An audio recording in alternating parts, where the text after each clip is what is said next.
My name is Sharon Gwada. I am in my late 20s. I'm a mom. I'm a creative writer. But full time I do creative writing, proofreading, and editing. The thing that I'm most afraid of is losing people, but I'm not afraid to die. Majority of the year was a back and forth between me and my editor. Writing it was so difficult, and selling it is even more difficult.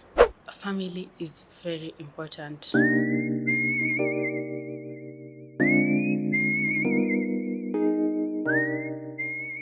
This conversation comes to you from the Kenya National Library Service. We're in Upper Hill. And I'm hoping that you've taken time to check out the Kenya National Library Service facility.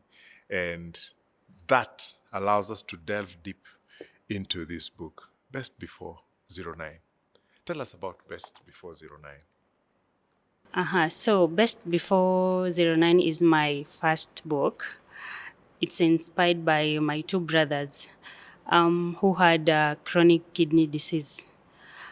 So the story follows one of them because they're both my elder brothers, but the one who the immediate follower took the disease. He suffered from the disease for half of his life, but the eldest, he only suffered for about 6 months and then he passed. So the book basically follows all of them, but the younger one longer because he suffered for a longer time.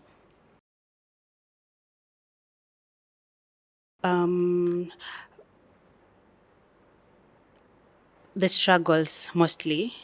At the beginning, when I was starting to write this book, they were actually both alive. And then, so my story had to change at some point. The idea was to just have their stories. Death is unexpected, so I didn't expect them to die. So I was expecting to use the story to inspire others who have the disease that you can survive. But unfortunately, they passed. So in the middle of writing, my story had to turn. So it basically talks about like it's yes, there's suffering, there's disease, and there's end, but there's still hope. Yeah, so there's still the aspect of hope. The title Best Before 09 is very intriguing. Tell us Thank about the you. title.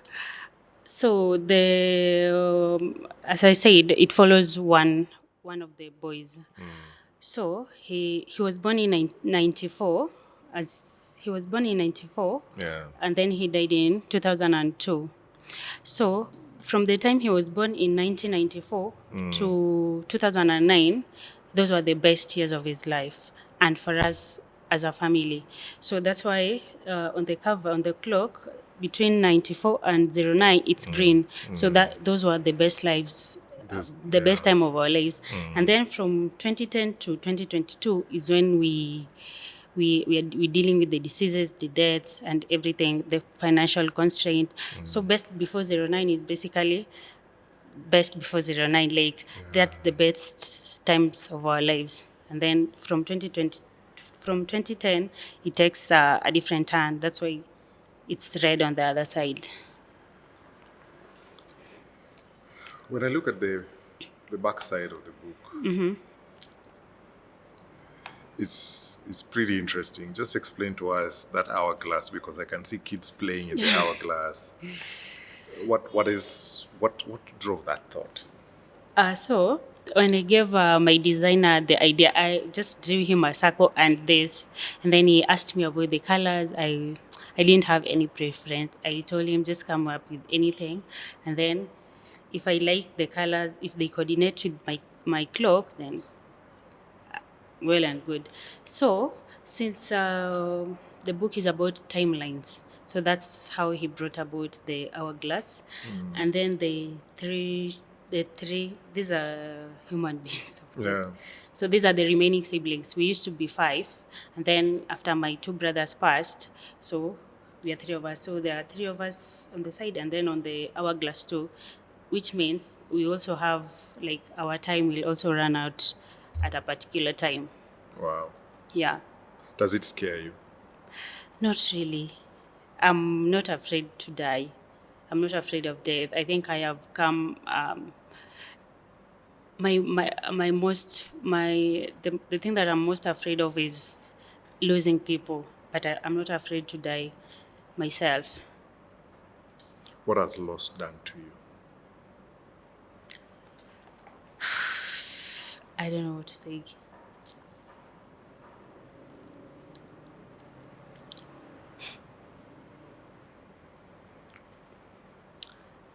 Maya was now the main character.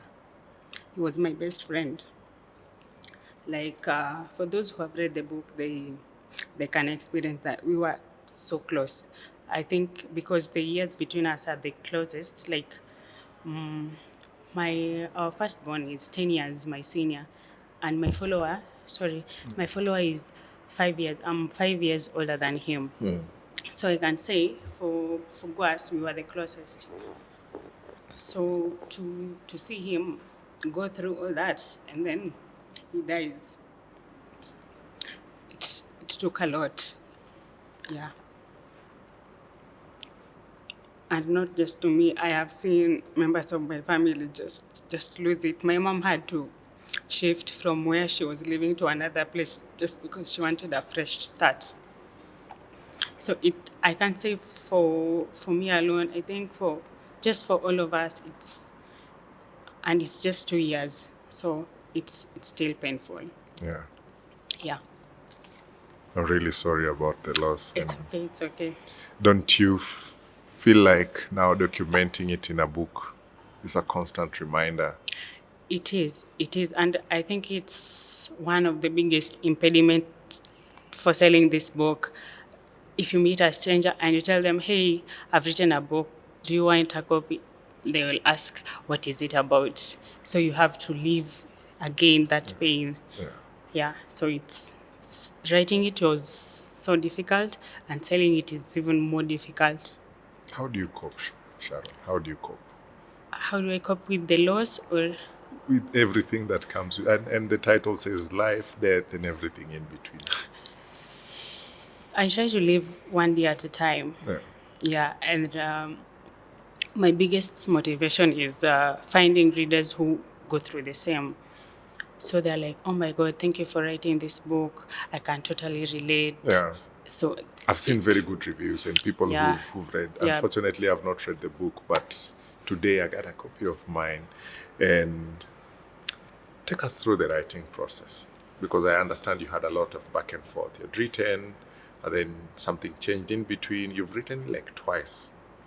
actually, more than that. Okay. So I started writing this book when I was in campus. So I just wrote an idea. I wrote one chapter, and then still didn't have direction. And then I had a couple of hiccups. I used to live with my sister when I was in campus, and I didn't have a laptop, so I used to write in her laptop. And twice she deleted without knowing, because as a writer, you don't want people to see your first draft because you're like, "Oh my God, it's still bad," something like that. So she deleted it twice without knowing. And then I started again while still in Mombasa. So I came to Nairobi. I got called for my first job in 2019, and then I started writing it. And then 2020, Corona happened. We lost our jobs. So that period, when during lockdowns and curfew, I used to read a lot and write blogs. I used to write on a blog site. And then I also used to attend some book events. And then I met a friend, and he asked me, "Why don't you write a book?" And then I was like, "I have written. It's something that I'm working on." So because he loved my blogs, he pushed me to write a book. He didn't even know what the book was about. He just said, "I think you're going to write a good book." So what he did, we met somewhere in town over a cup of coffee because he really wanted to see this book come to life. And he challenged me. He told me to write 1,000 words daily and send to him. So the downside for this, or rather what was supposed to motivate me, was if I didn't send 1,000 words, I'd send him 1,000 shillings. But I was not working. Who are my friends? I was not working at the time. Yeah. So I pushed myself. I used to wake up so early in the morning. make sure I get 1,000 words and send to him. And then after around 2 weeks, we were done. Then from there, I didn't go to publication. I slacked again a bit. So I used to edit for myself, and then I just stay. I was not confident about putting it out there. My brother was still alive. So in 2022, At that point, you had still written about your brother. yeah, I had still written about him, Yeah. but with the hope that he would survive. Yeah. He had at this point he had already gone through one transplant, and his kidney failed again. The transplanted kidney failed again in 2020, so he was supposed to go through another transplant. So during that time, he was on full-time dialysis. At the beginning of 2022, he started. The hospital visits began. They started becoming more frequent. He started becoming weaker and weaker. So like weekly, besides the dialysis session, he'd have something else. He's suffering from a headache, a stomachache, just other side effects. So I slacked again because I had to help him with that, going to the hospital to help him get the drugs. When he's admitted, I'll be there because I was the only sibling in Nairobi. My other brother is in Thika. My elder sister is in Mombasa. My mom was in Eldoret. My dad, we were scattered, so I was the closest, and everything was on me. So I placed the book aside. So when he died in 6th July 2022, I didn't get, okay. Now my story had died because he's the main character. Yeah. So it pushed me to write the book now. Not immediately though, but after a very long period of grieving. So now I, I wrote the book. Yeah. So in 2023, I gave my editor, and so it was majority of the year was a back and forth between me and my editor. Actually, when the first time I gave her the first 4 chapters, and she was like, "This is not good enough for publication," so I had to rewrite the whole book, and then I sent it to her again. So when I sent to her, she was like, the first half of the book is 70%, 30% good, and the other percentage is bad. So basically, she was saying the book still needs work. Yeah. So we went again, and I sat down and edited until the final version. We got to a point she was confident that the book was ready for publication. So how did you find an editor? How did you decide that now this thing I have written is now worth becoming a book? Is that friend still bugging you with their 1,000 shillings? Are we still paying him at that point? At what point did it come to the realization that now I'm publishing it as a book? The said editor is also a very good friend of mine. She's this is her book. I have carried two of this one are her books. So we went to campus together. So when she published her first book, I was like, wow, I was so motivated. I got the urge to also have my book at some point. As for the friend who used to ask for 1,000 bob, we are still friends. He actually emceed my book launch.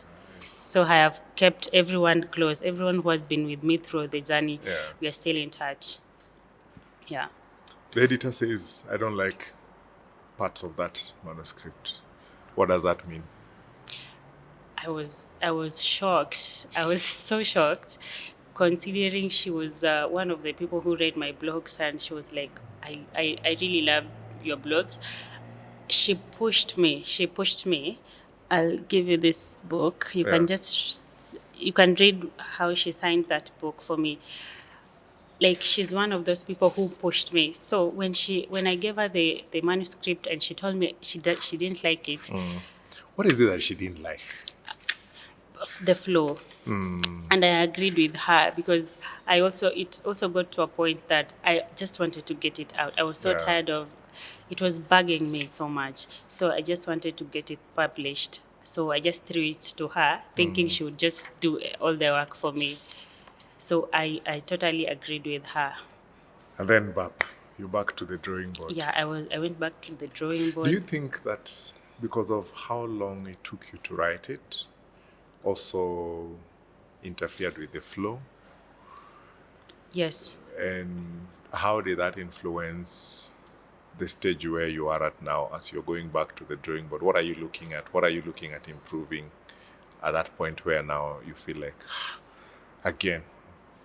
Over the 6 year period of writing this book, I grew as a writer. So you'd find the chapter that I had written, going back to it years later, I was like, this is not something I want published. So by the time you go back to it after that long period of time, you've improved as a writer. So you don't like some of the phrases you know that are in the book, or I don't know how to say it, but you by the time the 6 years is such a long time that It took 6 years. yes, it took a collective 6 years to write to come up with it. So I had grown so much. Even by the time I was going back, I also didn't like it. So that's why I say that I agree with her so much. Then finally she sees something and she says, this is it. I was so excited. The day she gave me the approval, I took a break and just took myself out because I was like, it's finally happening. Somebody is listening to you or watching you and is wondering, what does it really take to publish a book? I'd say talent, first of all. Not everyone can be a writer. If you don't have the writing talent, you can give someone to ghostwrite it for you. And then there's that inspiration and to have something that you want to write about. Yeah. Yeah. When you journey with your brother, you're in and out of hospital, you've seen so much. There's the pain that comes with it. But what were some of the bright moments that you cherish and you look at with hope? He was so strong. I think that is the highlight of it all. He was so strong. Like, you'd go to visit him in the hospital, so you are so gloomy, everyone is gloomy, and it's like, why are you gloomy? No one is dying. Up to the very last moment, he was always up on his feet. He was never bedridden. He fought to the end. So it inspires me so much that someone would be going through a lot of physical pain, but it's the same person who is giving you a lot of encouragement. Yeah. Yeah, like I think that's the highlight, and it's the one thing that I'd like people to pick from the book. Like, despite whatever he went through, he never gave up at any moment. Yeah.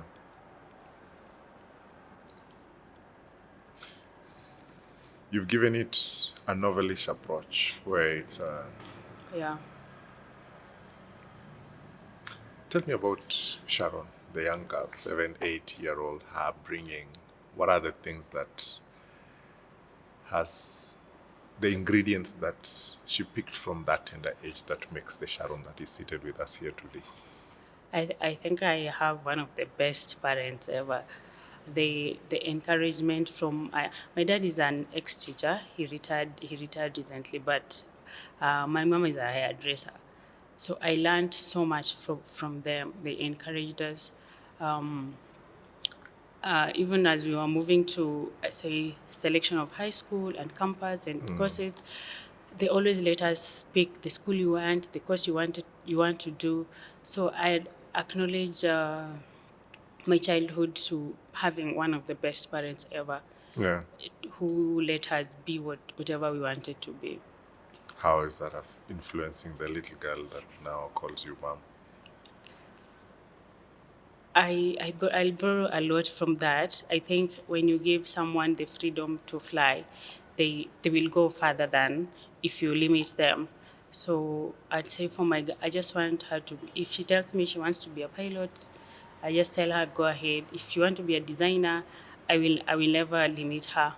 Because I have friends who had different things from what their parents expected from them and did not turn out well. So I am so glad my parents did not limit us. Yeah. And I don't think I can ever do that to my child. I just want her to have the freedom of choice. Yeah. Yeah.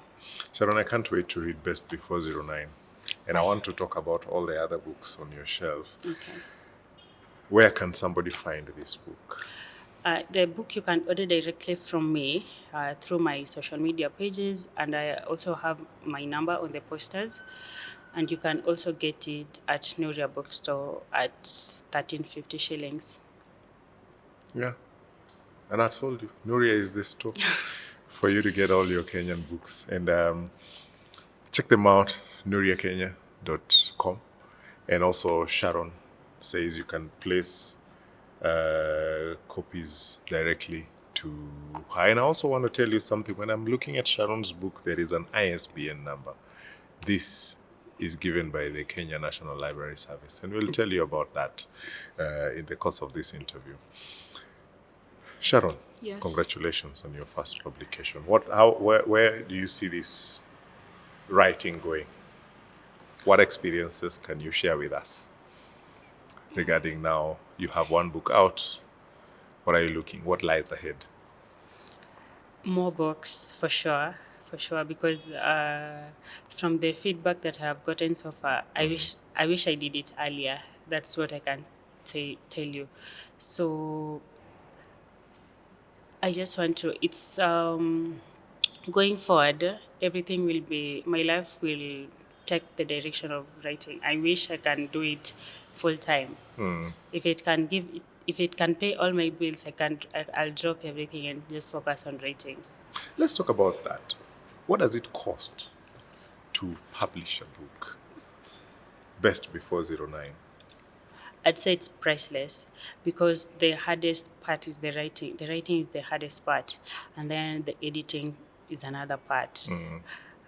We have various editors who charge differently, and I'll just encourage whoever wants to write to find a very good editor. If you find a good editor, they will direct you well. Yeah. And then there's the printing. Oh, I forgot the page layout and design. And then you have to charge for printing, and then for maybe those who want to advertise or something. So it's not cheap. It's not cheap. Yeah. So all these I things are can't done put a separately. definite. I can't. Yeah, yeah. They're done separate. I did separately because I've self-published. Yeah. But I think there are in-houses that do for you everything. They edit, they give you a design, and then they have their cut. Yeah. But if you go my way, it will cost you a lot. Yeah. It will cost you a lot. Yeah. But I like the work you've done with it. The font is really nice. I think the titles and it's a very easy to read approach. I'm looking at some of the titles here. I'm looking at Child of a Lesser God. What inspires this chapter? Child of a Lesser God is takes place in that's 2020. So this is when my brother's kidney failed for the second time, and Makio, I didn't mention. Okay, now that's a lot of spoilers, but this kidney was donated by my mom. It was a big hassle. Finding someone to donate for you a kidney is a big hassle, and then there's limitations of age, of consent. So it was a hassle to get the kidney, and then when it finally failed, it was just something else. So that chapter talks about his kidney failing again after everything that everyone had done. So Now this is the new kidney. yeah, that's the new kidney that you failed. have. Yeah, yeah. What was attributed as the problem? I know where you go and read it in the book, but now just to get it to understand, because there is my previous guest actually who is a surgeon, and he tried to explain to us and spoke about how complex that process is. I'm looking at you now as on this other end, the journey towards finding the right kidney, the process of the transplant. Now we've found it. Now it's been transplanted. And now again, it seems like it's failing. Organ donation is not a very common practice in our area. It's not, and it's very unfortunate. It's Yeah. very unfortunate considering if you go to Kenyatta Hospital at the moment, like there's a long list of people who need, and that's just for kidney. I know for kidney because I have done a lot of research on that area. I don't know about heart, lungs, but I'm thinking for kidney is one of the for procedures is, and it's done in Kenya and it's done a lot. Like you'd expect, there should be a system for willing donors in case you pass, your kidney can be donated to someone or something like that. But we don't have that system in Kenya. If your kidneys fail, your parents or your siblings or people within your, it's their job to help you source for a kidney. Like there's no system in government that I'm just curious to know why was it that it's your mom who had to donate hers? there were a couple of, I won't say many, for us, and my grandparents were taken out of the equation because of their age. Yeah. Apparently, if you're above 60, you're not supposed to be a donor. And then we were all under 18. So again, age was an automatic disqualifier. And then now we were left with my elder sister and my parents. My sister was in school. She was doing exams at the time, so they gave her that period before they started doing tests on her. Yeah. So for my dad, the company he used to work for Stone Sugar. The company refused because when they were going to do the procedure, part of the bill was going to be paid by the company. So the company was like, "What if you die?" I know that it's bad, Yeah. but yeah, they didn't want to risk him dying during the procedure, and now who is going to pay the bill after we have paid for you? So my mom, instead of waiting for my sister, my mom just came to Nairobi and she was a match. Sharon, as I conclude, what lessons have you learned over this season that you've also documented that the people who are watching us today, you would like to share with them, especially looking at that whole conversation on organ donation? Family is very important. Nothing has pushed us to where we were or where we are more than family. We struggled financially. We struggled getting the kidney. We struggled with so many things. But the unity we have as a family, the peace we have as a family, and I'm not just saying about the nuclear family. We had uncles, cousins, aunties, grandparents who stepped in ways that I can't even begin to tell you. Yeah. So family is everything. That's the biggest. Once you have family, I think some things will just fall in line. But for me, that is the biggest. So I take my family very as something so dear to me because we've come from so far. Yeah. Yeah. And there's something that you asked about why kidneys fail. You didn't give me a chance to answer that. Yeah. For a donated organ, they don't stay for this is for kidney. As I said, I researched a lot about that. Yeah. So kidneys have a period of 10 to 20 years for them to live in their acquired body, and then they will automatically fail again. I've heard there are people who goes until 40, 30, but the estimated duration is 10 to 20 years. But for my brother, the reason, the biggest contributor to his kidney failing again are, first we used to give him generic drugs. In 2020, there were no medicines, so we had to find alternatives. So we gave him generic, and sometimes he used to go without drugs. And this is a drug that he's supposed to take twice daily. So you'd find he's missed his drugs for like a week, 2 weeks, because they are not there, and also the financial aspect. So that was the biggest contributor to his kidneys failing again. So once it's been transplanted, you're on medication like Yeah, every single day. yeah. Wow. But thank you for choosing to share with us that story. And I'm hoping that there are very beautiful lessons that we can learn. Get the book, Sharon, her first publication, Best Before 09. You find it on Nuria, who is also a partner on this podcast. And it's also hosted here at the library. So if you see any book with this ISBN number, it means Kenya National Library Service are the custodian of this ISBN number. So you always need to deposit at least 2 of the copies of your book here for posterity, because that is the only way we can be sure that generations 10, 20, 50 years from today, a copy of that book will still be here. And Sharon, I want to transition to the next book, and I want to talk about somebody who's spoken about fondly, your editor, Yeah. who's also written. And I'm surprised with how she signed this book, and I'll read it to you guys. The Unbirthed Souls by Yunia Mbabazi, who happens to be Sharon's editor. In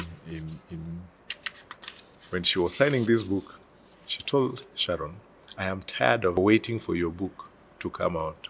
So I hope this is enough motivation to stop being lazy." Happy reading. Tell us about The Unbirthed Souls. So the Unbirthed Souls is a collection of short stories, mostly inspired by Unia lost her best friend in, I think, 2019 or 2020, thereabout. So one of the stories is dedicated to her, but all the stories, they're sad stories, they're on grief and such like things. So it's a collection of short stories. Some are nonfiction, but that one story there is nonfiction. Which one is this? It's the Unbirthed The Unbirthed Souls. Yeah, Souls. Okay. yeah. It's a friend she lost in a road accident. What would you say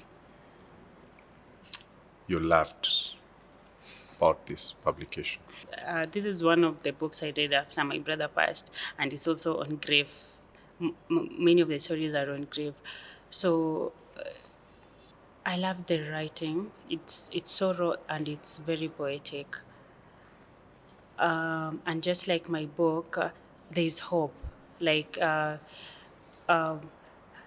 it journeys with you through the loss of a loved one, how to deal with that loss, and then finally, what happens after the loss. You don't grieve forever. So I'd say most books on grief, they end with some kind of hope, like this is what you can do after you have lost a loved one, or this is the direction that you can take. They don't just leave you hanging. Okay, you've lost your mom, now what? Yeah. You cry forever.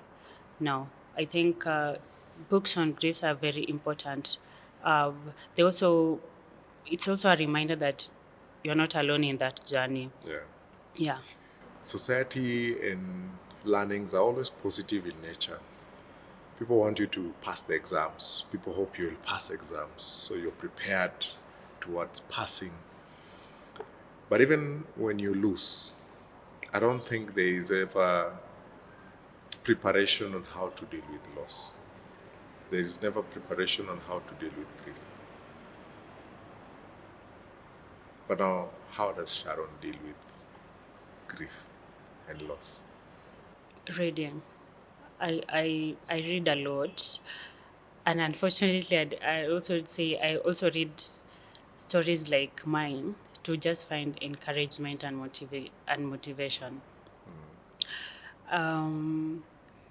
I also watch movies, but it's not the same as reading. You can't compare. Even for books, for movies that are adapted from books, it's not the same. So people deal with grief differently, and I won't judge how someone. There are people who take social media breaks. There are people who go on vacation. There are people who just disappear. You won't hear from them for maybe 2 or 3 months. Yeah. So I'd say it's different for everyone, but for me, I read a lot, and just I don't like being alone. I don't like quiet. Yeah. So I like music, movies, voices of children, or I'd rather be where there's a lot of noise Yeah. so that I don't have to think. Yeah. Yeah. Sharon, I want to transition to the next book. I'm seeing a very interesting title on your books. When Breath Becomes Air. Tell us about this book. So this book is about a surgeon um, who dies. I'm sorry, I talk about death a lot. It's about a surgeon who dies. So the journey takes us through his life and how he transitions to writing. Like he started writing just in the middle of the doctors telling him he had cancer. So like this is not something that he was so passionate about writing, but he did not follow that route because he was into medicine. So he just concentrated on medicine all his life until at some point where he now picked up there, because this is something that he wanted to do when he was still alive. But unfortunately, he dies before he finishes writing this book, and it's his wife who writes the end of the book.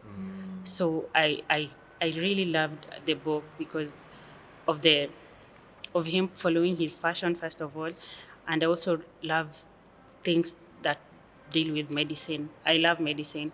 I wanted to be a pathologist growing up, but my mom refused Why did she refuse?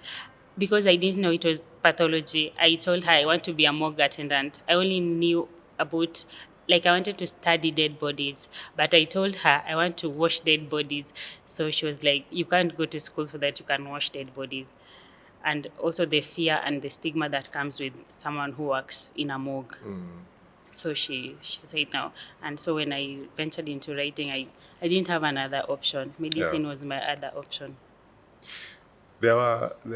Growing up, there were a lot of myths regarding people who Yeah. work in Yeah. in morgues, and people I've always had believe that some. they smoke a lot of bang and they are not mentally Mentally well, yeah, well. yeah.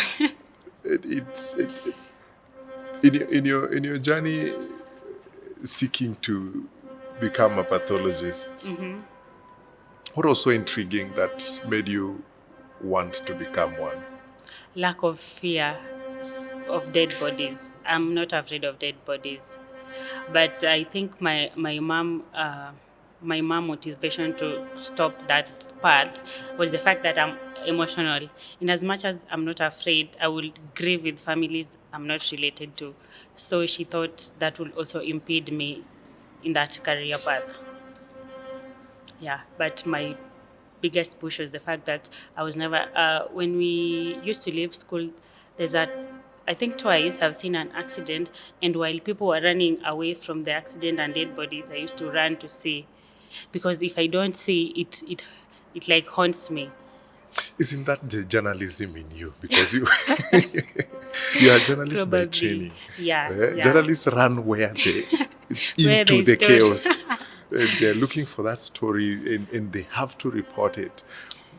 Did that contribute to you becoming a journalist? How did you end up studying journalism? My love for stories.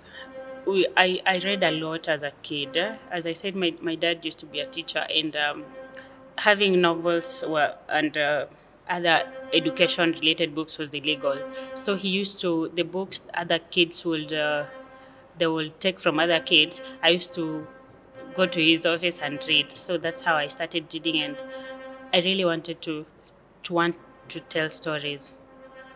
So that's how my passion for journalism started. Writing came along the way, but it was always journalism. Yeah. As a people, we are very superstitious, especially in the African society. And there's so much mystery around death that make us stay away. We almost cannot say a bad thing about somebody who is dead. Was dead, yeah. It looks like they will come back to haunt you. Like they are watching you Yeah, speak. yeah. People spend so much and I can say without thought.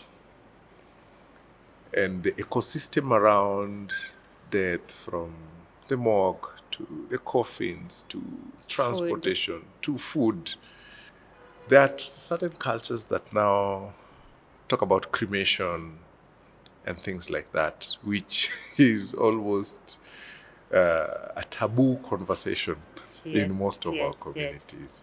I was speaking to somebody the other day who was saying that there is a long list of people who are waiting for a cornea transplant. When you think about some of those things, when you're looking at this journey through Best Before '09, when you look at some of the conversations that you've had with your friend Unia, what do you think we need to do as a society? Because when you're looking at life and death, there is fear that is associated with this whole thing. What will happen? And some people, because of the fear that we have with death, we don't even want any part of that person's body Yeah, yeah. interfered with. But somebody's saying, this person has something that can still help another person live. Do you think we can ever get there? We can and we will, but it will take a lot. It will take a lot because there's still a lot of advocacy. There's a lot of mentorship. There's a lot of education that people people need to be taught a lot. Like, for example, if you die, your kidney does not die immediately. You have like 6 hours, as well as other organs. Like, your brain and heart might die and stop, but other parts of your body, they can still they can still be used by another person. So for me as an individual, I don't mind donating my brain, my skin, any part of my body. I don't mind. People always still believe that you can come back. Your 6 hours looks like it's enough time, but people believe like she can come back. It's very unfortunate, but that's the society we live in. For me, I this is a conversation I had with my mom, because we talked a lot in our house about organ donation. And I told her, if I die, I don't mind if my body is donated to science, so that you can use it for research purposes. And I also don't mind being cremated. But she does not like the idea of cremation. And I also, she does not mind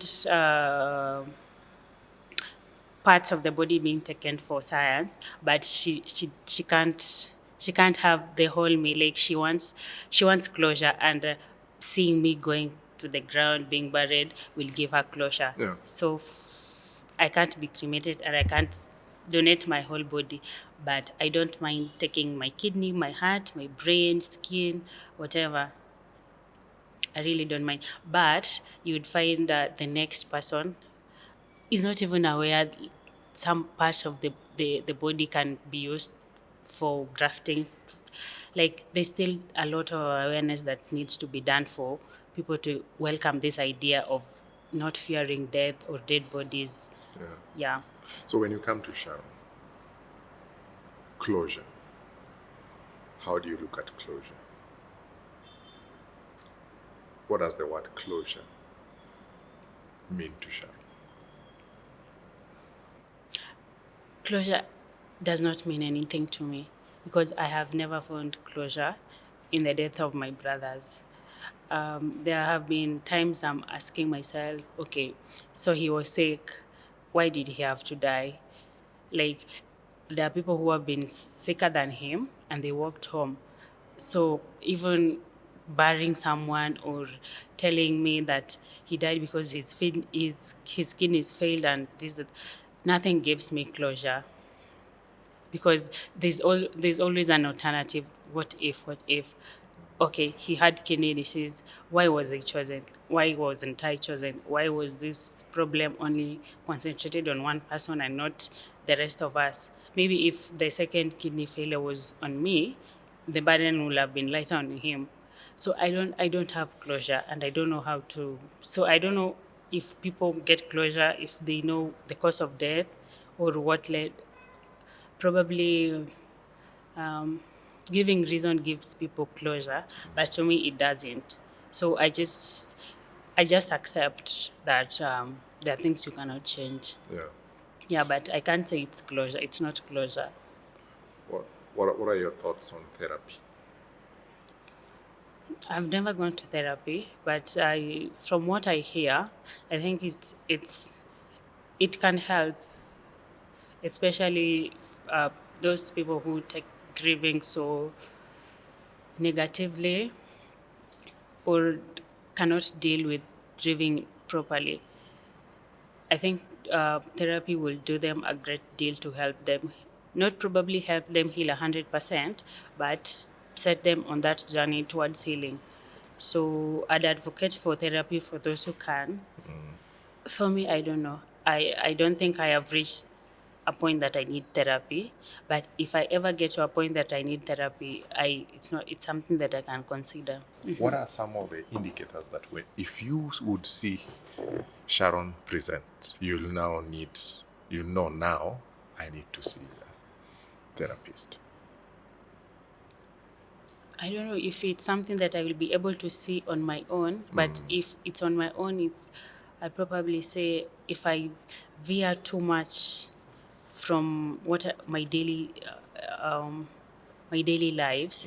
But I think that's something that I'd prefer someone from outside to tell me, like, I don't think you're okay. I think you need therapy, and I'll say, okay, I don't mind going to therapy, but self acceptance is normally a challenge. That's why I'm saying I don't think it's something that will come from me. But if someone or a couple of people tell me they don't like the direction my life has taken or something looks fishy about me, then I can consider. Wow. Sharon, I want to transition to the next book. Has a very interesting title: Co-wives, Co-widows. Tell us about this. This is one of our book club picks for last year. It's the last book we read. It's from CAR. Actually, finding it was so difficult. We were also told in a couple of years it won't be in the market because since it was translated from, is it Portuguese? I'm not sure. It was translated, so they're not printing it anymore. So I cherish it because I know it's not in many households. Tell us about the book. So the book follows two women. They married the same man, and then this man died. So that's what it's called co-wives, co-widows. Like they remained they remained bonded even after their husband had died, but now the family members of the husband wanted to take this guy's property, and so there's a lot of court cases, and then there's the power of the strength of a woman that comes to play in, and the fact that they actually lose the properties, but they end up getting married. So one of the wives, he ends up getting married to another guy, but he convinces this guy to bring her co-wife so that they can continue staying. They liked each other so much that they didn't want to grow apart even after their husband died. Yeah. So the other guy accepted. Yeah. So he Though he married didn't marry he didn't marry her. They just lived together. in where I come from. That would be called wife inheritance. Are Have you you ever, low? have you ever heard of wife inheritance? I have. What is your thought on wife inheritance? I think it's a culture that imepitwa na wakati. Like I don't mind someone marrying after death of a loved one, but calling it inheritance it's weird because for where I come from, if your husband dies, the brother to the husband is the one who marries you. But I think the society that we live in, um, you're supposed to be free to marry the person you love, Yeah. not culture forcing you to marry someone and calling it wife inheritance. And the wife was supposed to be shaved clean. Now I don't know about that. it has its own demerits. But also, when you try to look at that society, the pretext, from what I read, was meant to protect that woman, protect most of the time, maybe with the children. She had children and things like that. And that's why the inheritor was coming to live with her In in the the new house, house, yeah. in the house where they were living with the former husband, with the former husband. But don't you think the inheritance can be done with someone outside and you'll still be protected? Actually, it was open if the brothers of the husband Are still alive. are not interested, it would be open. Now it would go like that. So it is like sort of a circle. If the closest circle is not interested, now it moves to the The next next. cycle. And now, actually, there is an influx of professional inheritors. Professional. Yes, because I wrote a play on the inheritor. It's called Jatir, and it's this guy who is now, there is an association of people, young men who classified themselves as professional inheritors, and they talk about joblessness, hatuna kazi, hakuna employment. So the only way out is to find a Widows. widow who can accommodate me and take care of me, and life moves on from there. And it has become sort of a thing that some of many young but not so young men who are not married really consider as a way out Out of of poverty, poverty. and as a way out of looking for dating and going through all that process, paying the bride price and all those things that looked quite hectic. It's a very nice cut through that I just crossed this path and I'm on the other side.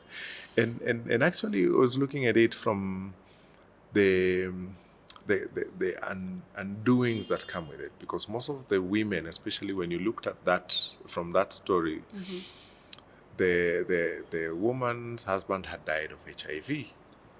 There is no proper process of thinking, Sharon's husband. No, me, I'm looking at Sharon, very beautiful woman. Now there is even a debate among the professional inheritors, like, no, Bana, you went to the other person, now this one is my turn. But the culture still embraces that in today's world. When Sharon thinks about that, when Sharon, as a woman, looks at that culture, and especially it's very prevalent where Sharon comes from. Is it a conversation you've ever had with your mom? Not really. Not really. Not really. Um, it's not something that I would like done to me, because the wife inheritance gives the wife very little voice. Yeah. Like, if it's something that I want, then why should somebody stop me? But I don't want it to be forced upon me. Like, now my husband has died, now marry his brother by force, you see. Like, I am a very big champion for freedom of choice. Like, for everything, for every aspect of my life, I want to have a voice and freedom to decide if it's what I want. I Yeah. don't want someone to decide for me and then, now, let's do this.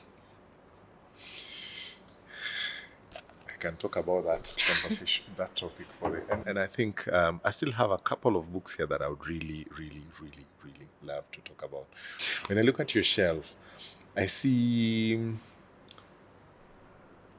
a certain trend. This is going to hurt. When breath becomes air,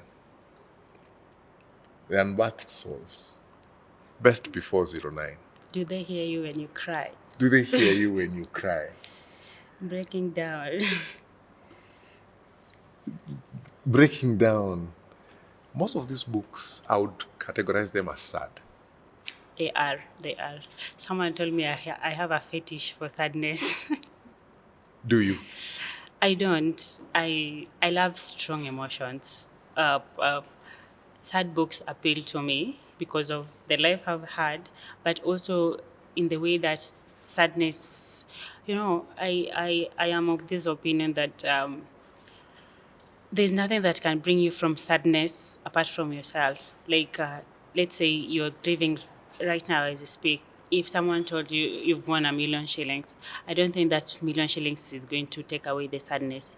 But if you're happy, let's say you've won a lottery of 20 million and someone tells you so and so has died, the happiness will come from here to here in like 0 seconds.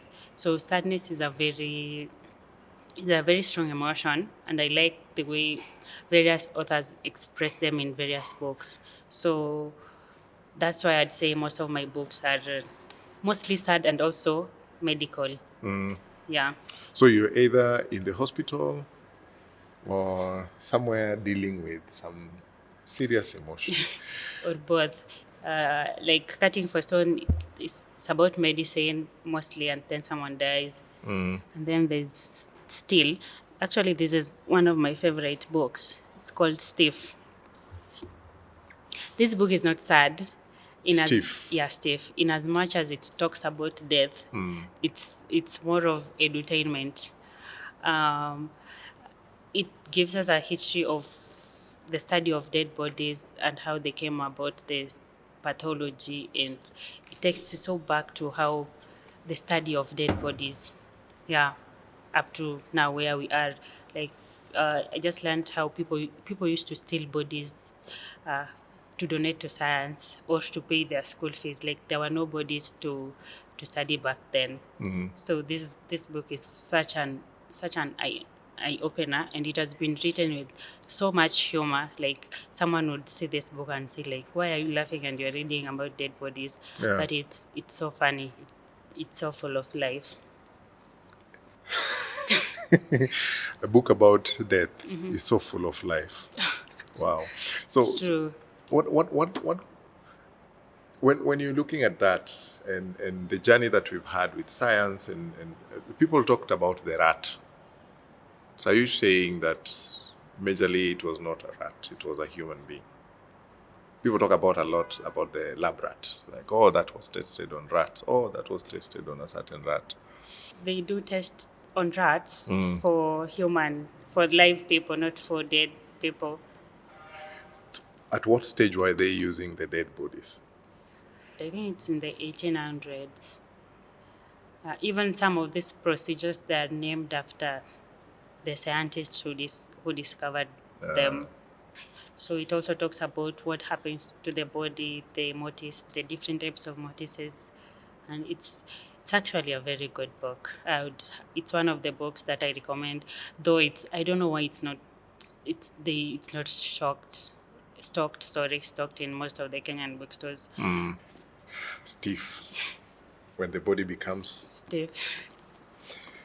There is so much I'd still want to talk about, but though time is really gone. They poured fire on us from the sky. Who and why? That's about the war in Sudan. So it follows two brothers and a cousin of them in their journey on how they escaped the war and went to United States. So the fire was bombs. People were pouring bombs. So they were kids and they didn't know they were being bombed. So that's why they used to say they're pouring fire on them from the sky. So they used to throw bombs from aeroplanes to people in Sudan. There's actually a movie, uh, um, but the book is more interesting. There's a movie on this book. Yeah, They yeah. poured fire. Not on the book per se, but on some of the Sudanese escape from the war. Yeah. Do you ever fear that Kenya is headed there when you're looking at the current political utterances and things like that? Have you ever thought for a minute that we are staring at a Sudan situation or at a Rwanda situation? I don't think so. I think in as much as we are a very vocal nation, like there are so many things, even the good things that we say we are going to do, we are not going to, we don't do them, and it also applies to the bad ones. We throw a lot of threats vocally, but I think following the what we experienced during the election, the 2007 elections, I don't think Kenya will ever have a war like unless it comes from outside. I highly doubt, and I hope we never have to live through that. Where did the post-election violence find you? We were home in Muhoroni, not living. We just went to vote. My parents had shifted to Sony Sugar, but their identification and voters, blah, blah, blah, were still registered home. So we had to go home to vote. And then after the results, we go back to Sony. And then unfortunately, the war. I have mentioned it. I've mentioned it's part of a chapter. I'm not sure which chapter, but it's one of the stories and how it also affected us. What is your biggest fear with elections? With elections, Yes. voting the wrong leaders, always and over again. But I also think there's a very small line between good leadership and bad leadership in Kenya. So I don't know what can be done to thicken the line so that you can differentiate between a good leader and a bad leader.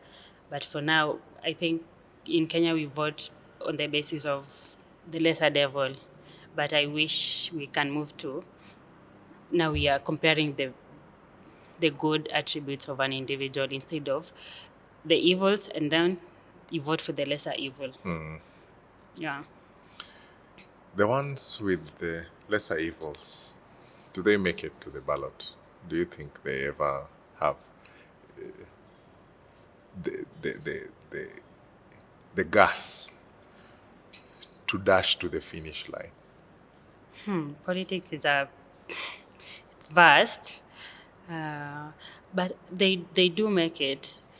But also Kenya, we have a history of stealing of elections and petitions, and so it's not very clear even to my eye. So I would just imagine also from someone else's perspective as well, like, can you see clearly the elections and the leaders and the political situation in the country? Like, there's a lot of blurriness. Yeah. What will you be looking for in a leader in your next election? I don't know what to say because I don't even know if I will vote in the next elections.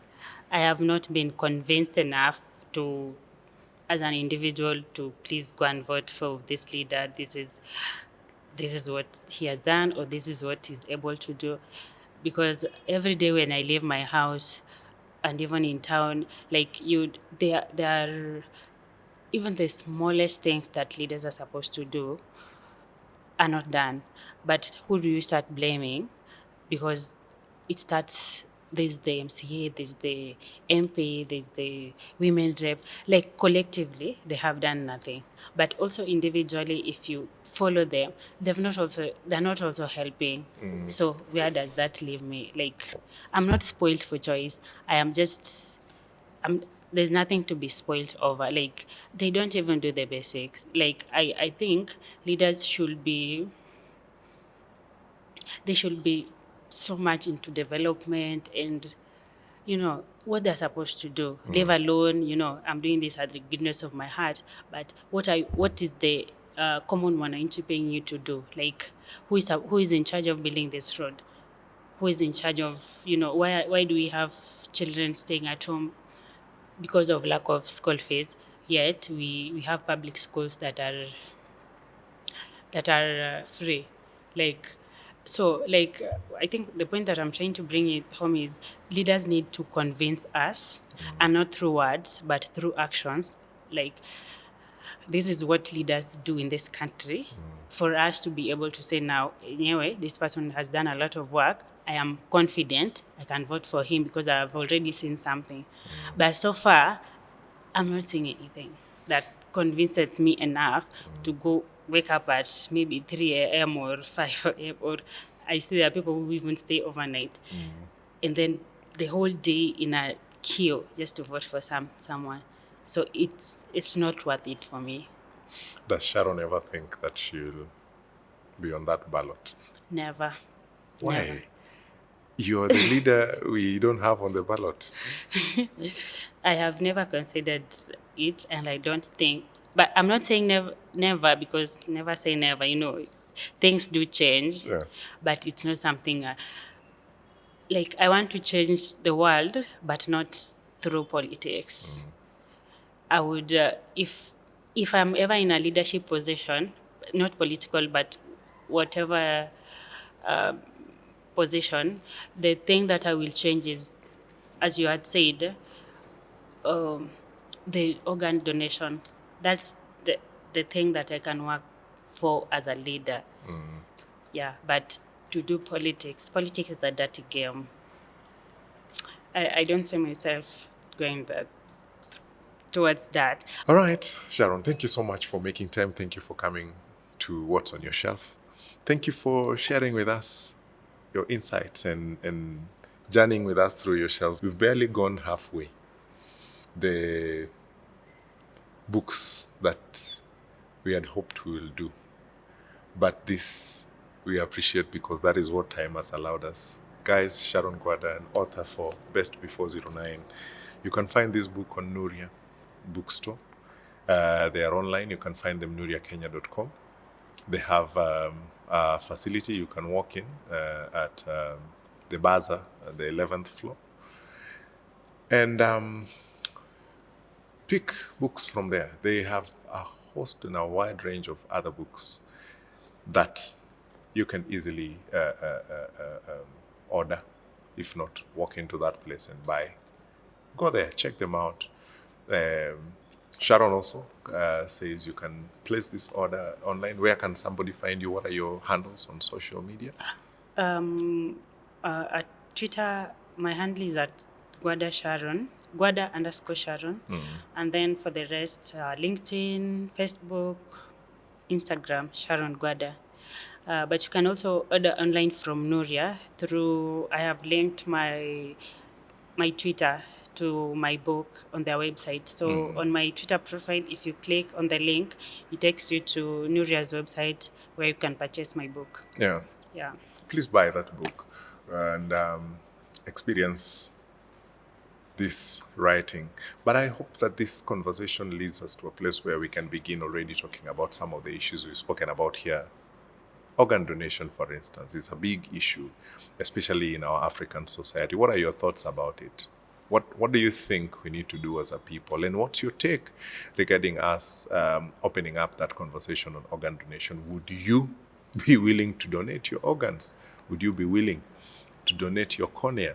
Would you be willing to write a will to tell your family that, guys, should I go, please avail these parts of my body for medical experiences and experiments?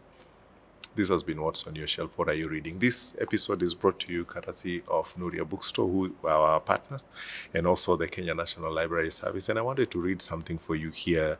The Kenya National Library Service are the custodians of the ISBN number. Behind all these books, even Sharon's book has the ISBN number. You can get it. It's called the International Standard Book Number, which the Kenya National Library Service are the national agency for that.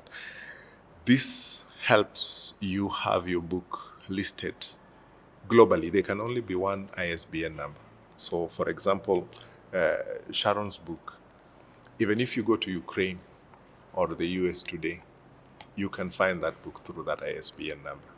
And now The only requirement is that once you publish your book, you deposit 2 copies for posterity at the Kenya National Library Service. Please do that so that we can also be sure that generations to come will find the works that you have done. But other than that, check out the kenyanls.ac.ke, Kenya National Library Service, online. Check them. They have an e-learning platform, VTAB. Please check it out and let's engage. And as I always say, one of my favorite places in the library is the kids section. They have a beautiful kids section that has trained experts who will take care of your kids when you come to the library. So you don't need to go and do your dates on the grass. Come here, the library. Somebody will take care of your kids and you'll have an opportunity to read peacefully. And that basically marks the end of our show today. It's been beautiful to host Sharon. And should you have any questions for Sharon, Sharon will be within our networks and will be happy to reach out to her. If you want to order Sharon's book, if you're not able to find her, please feel free to reach out to us. Also, we'll link you up with her. But get that book, Best Before 09, and let's support our very own authors and literature. My only desire as I conclude this podcast today is that some of these topics that we are talking about, we'll have an opportunity to expound on them. For example, organ donation. We've also spoken about inheritance and not land, not assets. Anyway, this has been What's on Your Shelf. I'm your host, Mulure Mike. See you again on the next one.